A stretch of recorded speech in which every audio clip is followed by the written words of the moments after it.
Well, there's been a break in the weather, so it gives me a chance to push on with this. This was the flaps installed with a Velcro. You see they work fine. This one needs to be built up slightly, but it's working quite fine. So I'm happy with that. Now I want to add this these extra spars. That is 10mm CF tubing, so I can't go back further than the back of the battery compartment. Placing the spar at its rearmost part position will clear all our internal channels, so there's no problem there. Okay, I've turned it over, blocked it up on a couple of toolboxes, so it's not, it's a bit wobbly, but it'll be okay. We need to measure 8 inches back. I mustn't cut a channel after that point there. Mark. Choice of spars is a 10mm carbon fibre tube is a good 1mm, maybe thicker roll. Quite stiff. If that's too thick to fit in there, the next one down is a fiberglass walled tube, thick walled tube, heavier, more bendy. Or if we're really stuck for space, this is a narrow shaft. That one is 5/32 diameter, and it's quite stiff actually for its diameter. So I'll cut a slot across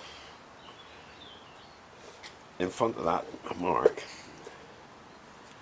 The only thing I'll have to cut through is the under strengtheners, which are at their end at point anyway, so it isn't making any difference. From the camera box back to the back end of the battery bay was exactly 8 inches to that mark there. Now to use the to insert the spar, I'm coming the width of the ruler forward, which in fact is 30mm, and from there I've drawn a line across, and I've marked the ends off in 5/32, 6/32, 7/32. That will accept the 3 sizes of spars I have available. The same again that end. So that will the first groove is going to be the narrowest one, of course, and it's going to be an exploratory groove because I'm not sure how far to come out yet, so I'll take my time with that one. And for a reference point, I've been 100mm forward of that line is for a forward spar. That could be a smaller diameter one. It's really to support the front end. Maybe as an optional spar. That's the one I want to get in, which extends into the wing. The only thing I'm going to be cutting into is the fiberglass surface bar, which is near its end.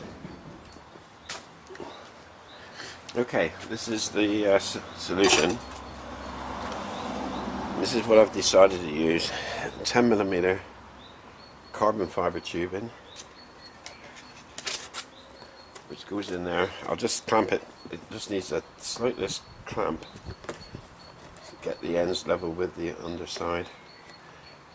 I'm only bending it 2mm, that's all.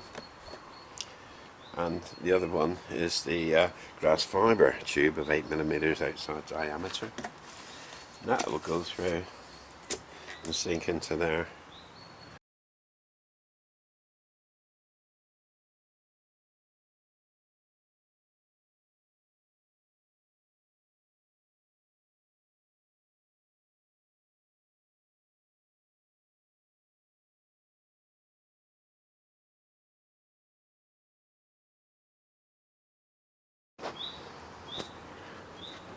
Well, here's the battery box. It's still sticky, so I don't want to actually put the battery in, but I got the Velcro on the ledge behind here. I'll put the battery in there. I've got clearance. working clearance there all along. The lid comes down and that is secure. This is completed. The bottom is actually completed now. That's the forward spar and the rear spar. There is a potential problem.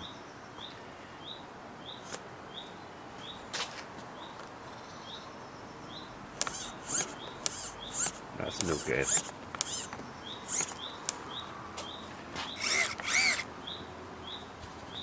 It's less obvious out here, but it's pretty bad on the flaps.